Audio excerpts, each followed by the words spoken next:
মাদ্রাসা ভেঙে, গির্জা ভেঙে আজকে তোমরা তোমাদের ধর্ম পালন করো, এটাকে ধর্ম বলে না। আজ আমি বলতে চাই বন্ধু আমার সোনারা, আল্লাহ রাসূল সাল্লাল্লাহু আলাইহি ওয়াসাল্লাম অন্য জাতির সঙ্গে কি ব্যবহার করেছেন, কি তার আচার ছিল, কি আচরণ ছিল, কি ব্যবহার ছিল, একটু আমি আপনাদেরকে টাচ দিয়ে যাই। আল্লাহ নবী দয়ার নবী একজন সাহাবায়ে কেরাম রাদিয়াল্লাহু তাআলা আনহুদেরকে কোরআন শিক্ষা দিচ্ছিলেন। কি শিক্ষা? যারা বলুন কোরআন। নবীজি বললেন খায়রুকুম মান তাআল্লামাল কুরআনা ওয়া আল্লামা। নবী যখন কোরআনে কারিমা যখন সাহাবায়ে কেরামদেরকে শিক্ষা দিতে শুরু করলেন, ইতিমধ্যে নবী পাক সাল্লাল্লাহু আলাইহি ওয়াসাল্লামের দরবারে একজন ইহুদি এসে বলে, ইয়া রাসূলুল্লাহ, নবী গো, আমি আপনার কাছে এসেছি, 100 খান টাকা আপনাকে আমি রাখতে দেব, আমানত স্বরূপ আপনি রেখে দেন। এই টাকাটা 15 দিনের মাথায় এসে আমি আপনার কাছ থেকে নিয়ে যাব। আল্লাহ নবী আর নবী, তিনি তোমার নবী, তিনি তো রাহমাতাল লিল আলামিন। তিনি কোরআনে পাক আল্লাহ বলে দিয়েছেন, ওয়া মা আরসালনাকা ইল্লা রাহমাতাল লিল আলামিন। আল্লাহ রাব্বুল আলামিন নবীকে রহমতুল দুনিয়া জমিনে বানালেন। তিনি তো নবী, মায়ার নবী, তিনি টাকাটা কাছে রেখে দিলেন। একদিন চলে যায়, দুদিন চলে যায়, 3 দিন, 4 দিন, 5 দিন হয়ে গেল। রাসূলুল্লাহর কাছে ইহুদি আসলেন। আসার পরে নবীজির কলার কানা চেপে ধরলেন। সাহাবায়ে কেরামদের ভিতরে নবীজি বসা, আর সাহাবাদের চোখ গলা মোটা মোটা হয়ে গেল। কেন বাবা জানেন? রাসূলুল্লাহর সামনে সাহাবাদেরকে অপমান অপদস্থ করবে, সাহাবাদের সামনে নবীকে অপমান অপদস্থ করবে, এটা কিন্তু সাহাবারা বরদাস্ত করতে পারে না। বিশ্ব নবীর কলার কানা যখন টেনে ধরলেন, হযরত ওমর ছিলেন ডান দিকে, হাতে ছিল উলঙ্গা তরবারি, ওই ইহুদির হাতের উপর যখন আঘাত করে দিলেন, হাতটা খুলে গেল। বিশ্ব নবীর দিকে মাথা করে তিনি নিজের মাথাটাকে হাঁটুর ভিতরে গেড়ে দিয়ে তিনি বসলেন। ওই ইহুদি দূরে চলে যায়।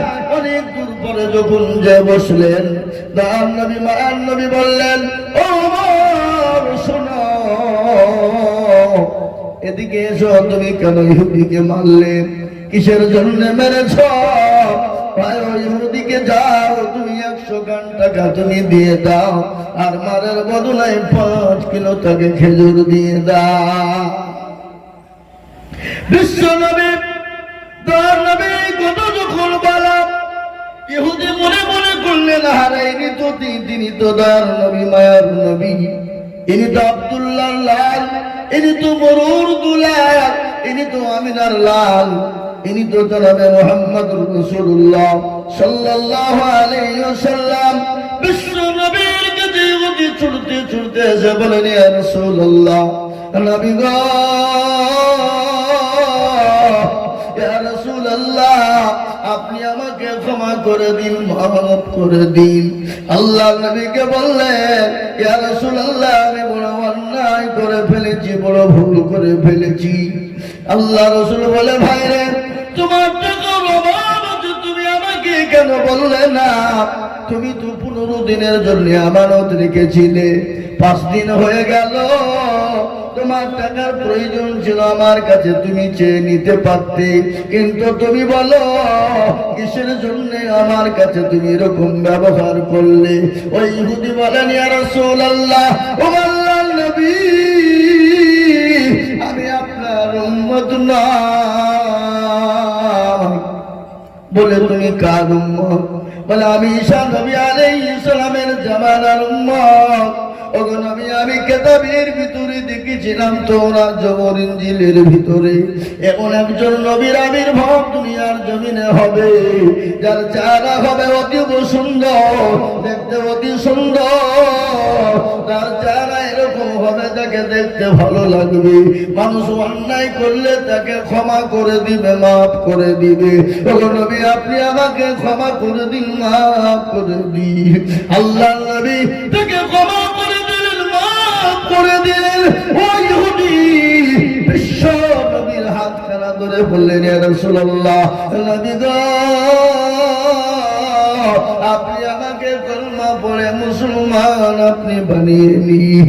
এই মুসলমান দরদি, ইসলাম তো তোর বাড়ির দ্বারাই হয় না, ইসলামের বাড়ির দ্বারাই হয় না। ইসলাম কলমা আপনার কাউকে জবরদস্তি করা হয় না, কাউকে জোর করে কলমা বানানো হয় না, কাউকে জোর করে মুসলমান বানানো হয় না। মানুষ মানুষের সঙ্গে ইসলামের ব্যবহার, আল্লাহ নবীর ব্যবহার, সাহাবাদের ব্যবহার দেখে কাফের বেঈমান মুশরিক ইহুদির দলেরা দলে দলে কলমাওয়ালা হয়ে মুসলমান হয়ে গেছে। বাবা দলে দলে মুসলমান হয়েছে। তারা কিসের দেখে? ইসলামের আখলাক, চরিত্র, ব্যবহার দেখে, কলমার ব্যবহার দেখে। আজকে বলে মেয়েদেরকে ধর্ষণ করলে, রেপ করলে কুরআন বলেছে কোনো ক্ষতি নেই। কিন্তু একটা কথা শুনেলেন, গোটা ভারতবর্ষের দিকে লক্ষ্য করে দেখুন, আজ পর্যন্ত কোন মুসলমান ধর্ষণ করে মেরে ফেলেছে? আজকে কোন মুসলমান রেপ করে তাকে হত্যা করে দিয়েছে? আর তারা যারা বলে তারা ধর্ষণ করে মেরে দিয়ে, রেপ করে মেরে দিয়ে, আজকে তাদেরকে জেল থেকে বের হলে তাদেরকে ফুলের তোড়া দিয়ে বের করানো হয়। হয় না? হয় না? যেমন হয় না? হয় না? এটা ভারতবর্ষের ইতিহাস। আজকে ভারতবর্ষে এই যে উত্তরপ্রদেশ যোগী রাজ্যে, যেখানে জঙ্গল রাজ চলছে, যোগী আদিত্যনাথ নারায়ণ টাকলু বাবু অত জীবন ও চুল গজবে গজাবে বলে মনে হয় না। তার দেশে জঙ্গল রাজ চলছে কিরকম? আদিবাসী, দলিত, তাদের কাছে দাম নেই, তাদের মেয়েদের সঙ্গে জবরদস্তি করে ধর্ষণ করে হত্যা করে দিচ্ছে, হত্যা করে দিচ্ছে। ভারতবর্ষের জমিনে কোনো আইন নেই, আপনার ধর্ষণের কোনো বিচার নেই, তার বেলায় নেই। আর ইসলামকে নিয়ে উল্টো পাল্টা কথা। নেতা তো আমাদেরও ছিল, নেতা ছিল না কেন? নেতারা তো মুসলমান, নেতারা তো অন্যায় করেনি, তারা তো কোনোদিন ধর্ষণ করেনি, তারা তো কোনোদিন ব্যভিচার করেনি, তারা তো মানুষের অন্যায় করে জমি জায়গা লুট করেনি, তারা তো মসজিদ মাদ্রাসা ভেঙে দেয়নি, তারা তো মন্দির গির্জাকে ভাঙেনি, তারা তো গুরুদুয়ারকে ভাঙেনি। কেন? এরা হলো ইসলামের আদর্শে আদর্শিত, এরা হলো নবীর আদর্শে আদর্শিত। আর নবীর আদর্শে আদর্শিত যারা হয়, তারা কোনোদিন চুরি করতে পারে? তারা কোনোদিন মানুষকে হত্যা করতে পারে? তারা কোনোদিন ব্যভিচার রেপ করতে পারে? তারা কোনোদিন কোনো ধর্মকে আঘাত করতে পারে? তারা কোনোদিন কোনো ধর্মের গির্জা মন্দিরকে ভেঙে দিতে পারে? কখনোই পারে না। আজকে শুনে নাও, তুমি ইসলামকে নিয়ে কুরুচিকর মন্তব্য করেছো, আল্লাহ মানুষকে ছাড় দেয় কিন্তু ছেড়ে দেয় না। বলবর সিং হুজুরপাড়া মাদ্রাসা এসেছিল, বাবরি মসজিদকে সর্বপ্রথম ওই কুড়াল দিয়ে কুপিয়েছিল। সেই বলবর সিং, আল্লাহ তাকে হেদায়েত করে ভারতবর্ষের জমিনে তিনি 100টা মসজিদ তৈরি করেছেন এবং তিনি কলমাওয়ালা হয়ে মুসলমান হয়েছেন। মৃত্যুর সময় কলমা পড়তে পড়তে মারা গেছেন। আমি আপনাদেরকে বলবো, যারা ইসলামের বিরোধিতা করবে, কোরআনের বিরোধিতা করবে, মুসলমানদের বিরোধিতা করবে, আল্লাহ মানুষকে ছাড় দিবে কিন্তু ছেড়ে দিবে না।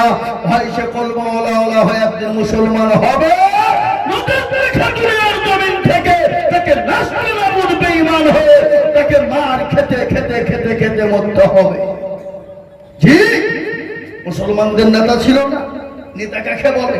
আজকে দুদিনের পাওয়ার পেয়েছো, চেয়ার পেয়েছো, কলম পেয়েছো, মনে করছো সারা জিন্দেগি তোমার চেয়ার থাকবে না, এ চেয়ার তোমার থাকবে না। ফেরাউন ছিল না, নমরুদ, আবু জেহেল, আবু লাহাব, উতবা, সাইবা ছিল না? তারা যখন ধ্বংস হয়ে গেছে, তুমি তো সামান্য চুলের যোগ্য নয়। তুমি এই দুজন ধরো, এই ভাই আমার দরদি মুসলমান, তাদেরকে বলবো, শোনো আমার, তোমরা সেই চুলের যোগ্য নয়। নেতা কাকে বলে শুনে নাও। আল্লাহর নবীর আদর্শ আদর্শিত হযরত ওমর রাদিয়াল্লাহু তাআলা আনহু, তিনি যখন গভর্নর ছিলেন, অর্থ পৃথিবীর খলিফা। কিসের খলিফা?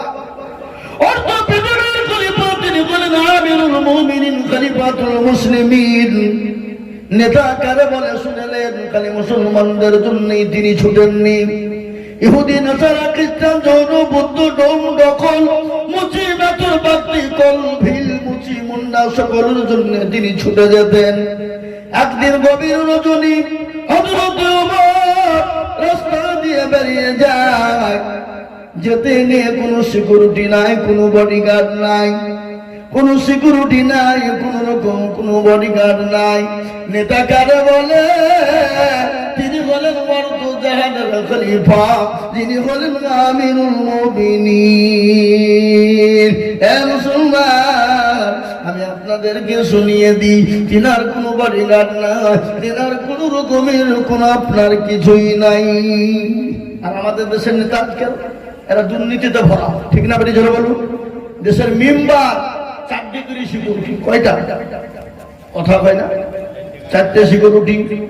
মেম্বার যদি 4টে হয়, প্রধানের 1টা সিকিউরিটি, ব্লক সভাপতি তার হলো 12টা সিকিউরিটি, এমএলএ এমপির সিকিউরিটির তো শেষ নাই রে বাবা।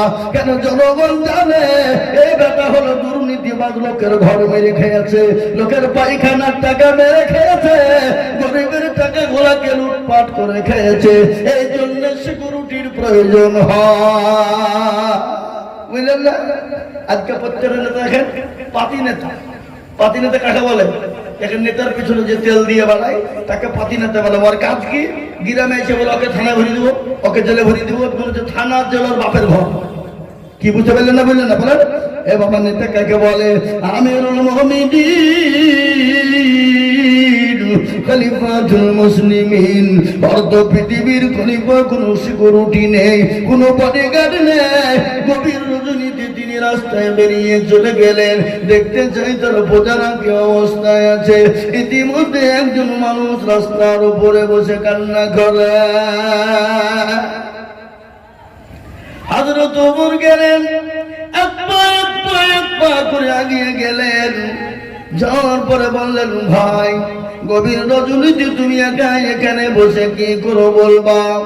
হযরত ওমর বললেন, আর হৃদি সঙ্গে সঙ্গে গরম করে উঠলেন। যত গরম করে যায় হযরত ওমর তত কিন্তু নরম হয়ে যায়। ইহুদি মনে মনে করলেন, হায় রে, ইনি তো চোর বা ডাকাত নয়, একে যত জোরে কথা বলি তত নরম হয়ে যায়, যত জোরে কথা বলি তত নরম হয়ে যায়, ইনি চোর বা ডাকাত হতে পারে না। এ মুসলমান, নেতা কারে বলে? কিছুক্ষণ পরে ইহুদি হযরত ওমরকে কিন্তু চিনে না, ইনি তো আমিরুল মুমিনিন, খলিফাতুল মুসলিমিন, তিনি চিনেন না।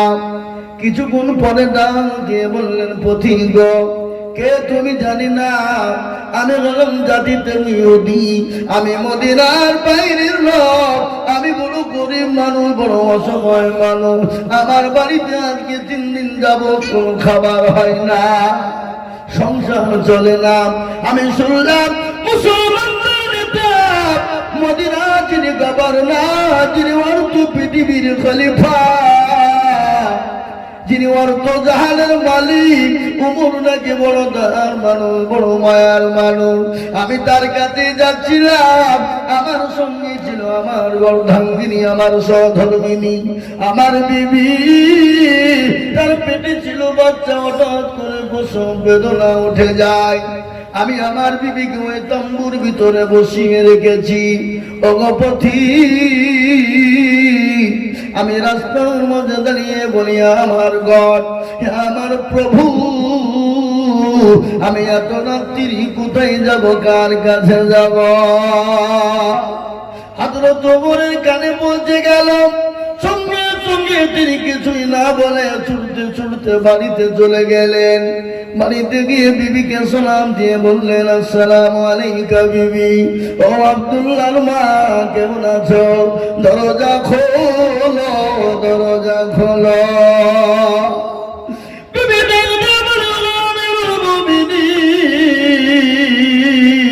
খলিফাতুল মুসলিমিন, দরজা খোলা, আপনি চলে আসুন। সঙ্গে সঙ্গে বিবিকে ডাক দিয়ে বলে, বিবি রে, তুমি কি জান্নাত নিতে চাও? বলে হ্যাঁ। তুমি কি জান্নাত খরিদ করতে চাও? বলে হ্যাঁ। তাহলে এখনই তোমাকে দায়ের কাজ করিতে হবে। তাই বুঝেন না? তাই বুঝেন না? হ্যাঁ, আগে দায়ের প্রয়োজন ছিল, এখন দায়ের প্রয়োজন নাই। এখন তো পেটে যন্ত্রণা হতে দেরি, হসপিটাল নার্সিং হোমে ভর্তি করতে দেরি না। আগে দায় লাগতো না।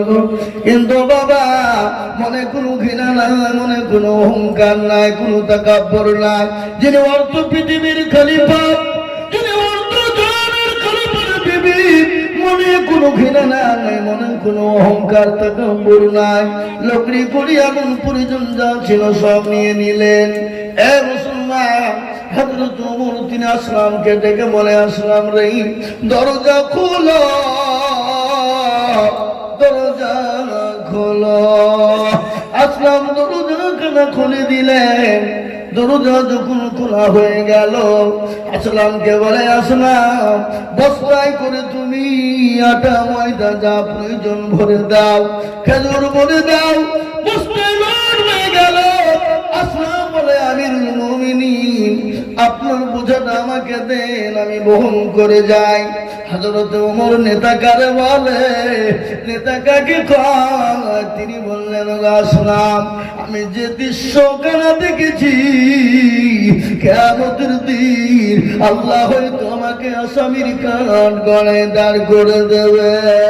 আসলাম রে, আমার বোঝাটা আমার মাথায় তুলে দাও। আসলাম যখন আমিরুল মুমিনিন হযরত ওমরের মাথায় বোঝা তুলে দিলেন, বিবিকে সঙ্গে করে নিয়ে চলে গেলেন। বিবিকে নিয়ে যাওয়ার পর তাম্বুর ভিতরে ঢুকিয়ে বলেন, বিবি রে, এই তাম্বুর ভিতরে চলে যা। তাম্বুর ভিতরে চলে গেলেন।